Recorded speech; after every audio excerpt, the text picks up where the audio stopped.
Leo mambo ni aje, mdau wa Feti Media? Ni muda mwingine mzuri kabisa tulivu, tunakutana hapa Feti Media kwa ajili ya kuendelea kubadilishana, kupeana habari moto moto kutoka sehemu mbalimbali za vyanzo vya habari. Basi tunakuwa na kisha tunakwenda kuvinyaka huko na kusogezea hapa direct katika channel hii ya Feti Media. Nikupongeze wewe kwa ndugu yangu ambaye tayari wewe siku zote ushafanya uamuzi wa kusubscribe na kutana on notification, lakini siku kashifu au sikupi kwamba nakupa kujutia wewe ambaye hujasubscribe. Hapana, ila ushauri wangu mkubwa ni kwamba wewe upate kusubscribe, kutane on notification, ni mradi upate yale yaliyomo ndani huku ambayo huwezi kupata sehemu nyingine yoyote. Kitu muhimu tu na cha msingi ni wewe kusubscribe, kutane on notification, kuhakikisha upitwi na chochote au lolote linalokuwa linatokea huku Feti Media. Tuko na habari mbalimbali, habari za michezo, burudani, mikasa, siasa, pamoja na mambo kede ambayo uwezo kuyapata sehemu nyingine yote kwa muda mmoja. Lakini hapa unapata yote haya kwa muda mmoja, same price, ili mradi upate kuwa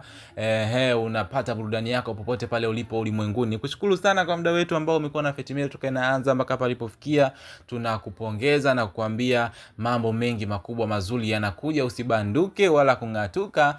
Feti Media tuko moto sana kipindi hiki hapa bana. Tushamaliza Ramadhani, tupo katika Kwaresma pia. Tunaomba inshallah na wenzetu wapate kumaliza Kwaresma, basi mambo yazidi kudamshi, mambo yazidi kuwa moto kabisa, ili tunapojuzana tusiwe na mipaka kujuzana zaidi na zaidi. Umeona unajua maana katika funga kuna baadhi ya vitu you don't have to rethink, you don't have to talk, lakini ukiwa katika kidogo nje ya funga bana, kuna baadhi ya vitu bana you can do more and more bila boundaries.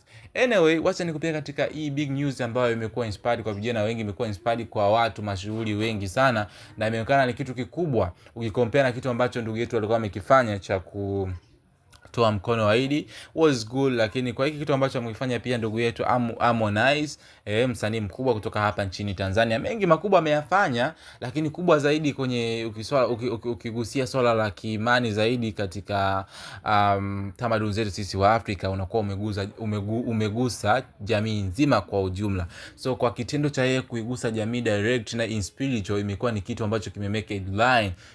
Kuna watu ambao wamekuwa wakifanya show off kwamba I'm going to do this kwa sababu nitaonekana, nitapost, watu wataniona kwamba nimetoa msaada huu na huu na huu, lakini mwisho wa siku unakuwa sio msaada endelevu katika kiroho zaidi. Lakini kwa hili ambacho amekifanya ndugu yetu Harmonize ni kitu kikubwa sana, licha kwamba wengi walikuwa wamembeza kwamba mbona ufanyi chochote, Ramadhani inaisha hujafutulisha, Ramadhani inaisha hamna chochote cha maana ambacho umefanya, Idi inakuja hamna chochote unachofanya. Lakini mwisho wa siku amekuja kupublish kwamba mliona niko kimya, lakini this what I did, yani kwamba hiki nilichokuwa nakifanya.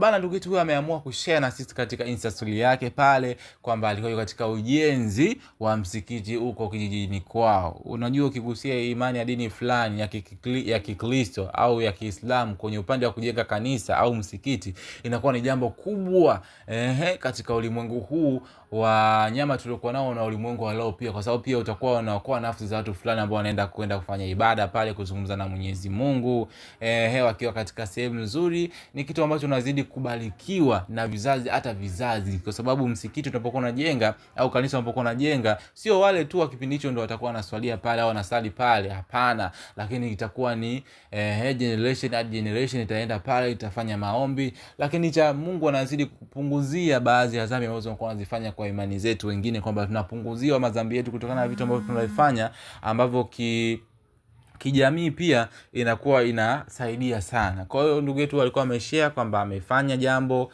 watu wasije wakasema kwamba Ramadhani imeanza mpaka imeisha. Hakuna kitu alikuwa anafanya zaidi ya kukaa kusubiri ishi ili aendelee kufanya project hapa na pale. Amekuja na ameshow kwamba jamani, nilikuwa najenga msikiti kijijini kwetu. Lakini licha watu kwamba kusema kwamba wao ajenge kijijini kwao, lakini ukiangalia kijijini kwao sio kama ndugu zake ndio wataenda kuswalia huo msikiti, hapana. Kuna watu wengine ambao sio ndugu, ni watu wapita njia, wakiona adhana imeazimiwa basi moja kwa moja tunafanya ibada katika eneo hilo. So jambo la kuendelea kumpongeza na kuendelea kushauri basi azidi kufanya zaidi na zaidi, asishie kwenye misikiti tu, kwa sababu Tanzania bana ni kama ndugu, tunaishi kama ndugu. Wakristo, Waislamu tunachanganyika pamoja. So anaweza kufanya more ni kujenga vituo vya yatima, kusupport issues za makanisa, na vitu vingine vingi ambavyo vitamfanya azidi kuwa close na watu wa culture au wa imani tofauti, ili mradi pia katika muziki wake azidi kuwa na fan base ya tofauti, yani isije ikawa ni aina moja tu, kwa sababu unajua sometimes unapokuwa unaegemea upande mmoja, licha kwamba yeye imani yake ni Muislamu, lakini ukiangalia pia ni kioo cha jamii nzima. Yani sio kioo cha jamii ya watu Waislamu tu au Wakristo, yani ni kioo cha jamii nzima ambayo inakuwa inamfuatilia. Kwa hiyo ni ushauri wangu kwenda kwake, kama anaweza kafanya pia ni jambo la kheri, lakini asiishie kufanya vitu ambavyo pengine kwa namna moja au nyingine vikawa vya msimu mpaka msimu, kwamba tunasubiri msimu wa Ramadhani ukifika tujenge misikiti, tusaidie wasiojiweza, tusaidie watoto yatima. Hapana, ikawa endelevu. Kwa sababu pia sio mara ya kwanza.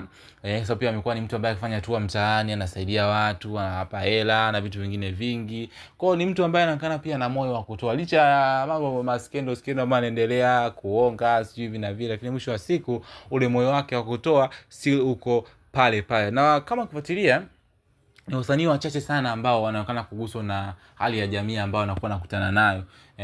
Tumeona kuna wasanii wengi wako na uwezo, majina makubwa, pesa.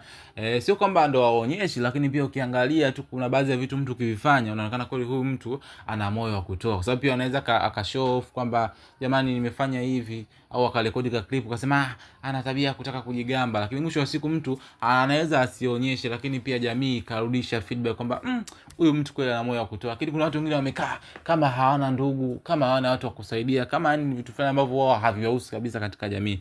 Kwa ushauri wangu pia tuendelee kupendana, tukasaidiane katika kila hali. Umeona, msaada sio kwamba anahitaji mtu ambaye hana wazazi tu, hapana. Kuna mwingine yuko hapo jirani yako, kazini, ofisini, na wengine msaada wake si pesa, si mali, lakini pia ushauri wako pia unaweza kuwa ni msaada mkubwa kwake. Sote ni watu wa kukaa kusaidiana katika nyenzo tofauti tofauti. Umeona, so anaweza kufanya hivyo. Tukaona pia ndugu yetu Kusa naye akamwenda kijijini kwao, akasaidia vijana boda boda, akamsaidia majirani na watu wengi. So ni vitu fulani ambavyo tunatakiwa tukumbuke pia tulikotoka, kwa sababu kama ukumbuke ulikotoka uwezi consider uko unakoelekea. So we have to know tulikotoka na tunaenda wapi, na roho za upendo ziendelee kujaa mioyoni mwetu ili tupate kupata mafanikio. Sababu Mungu pia anaangalia na mtu mwenyewe jamani. Hawezi kupa baraka zina zaidi, afu mwisho wa siku una chamana ambacho unakifanya katika jamii ambayo inakuzunguka inakuwa ni kitu sicho kizuri. Sababu pia tunaona makampuni makubwa, organization kubwa wanakuwa wanasaidia, let's say wanawatengenezea visima watu vijijini, wanafanya vitu ambavyo kila mtu anaweza kanufaika navyo. So ni vitu ambavyo tunatakiwa kuadapt, tunatakiwa tukaviige kuvifanya kutoka rohoni. Tusifanye kwa sababu ya umaarufu au kwa sababu ya utajiri wetu, tufanye kutoka moyoni, ili Mungu pia anapokuwa anaona basi anajua kweli hapa mtoto ni naye na anaweza akawa ndo ambassador wa kwangu mimi kwa kuwasaidia wengine. Nikwambie mambo ni mengi sana, mambo ni moto, usibanduke, usingatuke na Feti Media. Mambo mengi yanakuja, utojutia kutuchagua Feti Media kama media yako kuendelea kukuentertain wherever you are. Uko na mimi siku ya leo, na kuna wengine wengi ambao watakuwa kama surprise wa kuja hapa studio tukiwa pamoja, tunahave fun, tunazungumza kila kitu ambacho kinakuwa kina happen sehemu mbalimbali ulimwenguni. Cha msingi na naendelea kusisitiza na sitoacha kusisitiza ni wewe kusubscribe, kutane on notification, kuhakikisha unakuwa pia mtu ambaye unamfanya mwingine apate kujua Feti Media kupitia wewe, ili tupate kuwa na group kubwa la watu ambao napata habari, napata mafunzo, napata vitu tofauti kutoka huku kwetu Feti Media. Thank you for your time, mpaka muda mwingine.